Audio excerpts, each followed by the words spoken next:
নির্বাচন এখনো শুরু হইলে না, এর আগেই আচরণ বিধি ভাঙ্গিয়া লঙ্ঘন করিয়া বইয়া রয়েছেন, এই না? এই মাউডার এই হ্যাঁ আচরণবিধি লঙ্ঘন। আসসালামু আলাইকুম দর্শক বন্ধুরা, সবাই কেমন আছেন? আশা করি সবাই ভালো আছেন। তো বন্ধুরা, আপনারা ইতিমধ্যে দেখতে পেয়েছেন যে হাবুর স্কলারশিপ নাটকের ৩৮৩ নম্বর পর্বটি আপলোড করা হয়েছে। তো বন্ধুরা, ৩৮৪ নম্বর পর্বটি কবে আসবে তা আমরা জানিয়ে দিব আজকের এই ভিডিওটিতে। তাই বন্ধুরা, ভিডিওটি স্কিপ না করে শেষ পর্যন্ত দেখতে থাকুন। আর যদি আমাদের চ্যানেলটিকে সাবস্ক্রাইব না করে থাকেন তাহলে অবশ্যই আমাদের চ্যানেলটিকে সাবস্ক্রাইব করবেন, কারণ আমাদের এই চ্যানেলে এরকম নাটকের আপডেটগুলো দিয়ে থাকি। শুরুতে দেখা যায় সুলতান মেম্বার এবং মাস্টার মশাইয়ের মধ্যে এক গোপন আলোচনা চলছে। সুলতান মেম্বার আসন্ন ইউনিয়ন পরিষদ নির্বাচনে চেয়ারম্যান পদে লড়াই করতে চান। হাবু যাতে তার প্রতিদ্বন্দ্বী না হয় সেজন্য তিনি মাস্টার মশাইয়ের মাধ্যমে হাবুকে নির্বাচন থেকে দূরে সরানোর ফন্দি আঁটছেন।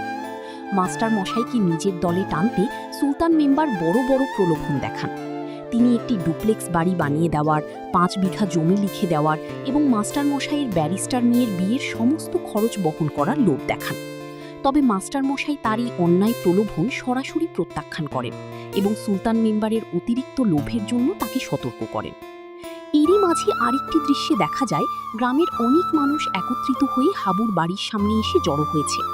হাবুর স্ত্রী বাইরে এসে তাদের আসার কারণ জানতে চাইলে তারা বলেন তারা হাবুকেই চেয়ারম্যান হিসেবে দেখতে চান। ভাবি তাদের বুঝিয়ে বলেন যে হাবু তার সততা ও আদর্শের কারণে হয়তো নিজে থেকে নির্বাচনে দাঁড়াতে সংকোচ বোধ করছে।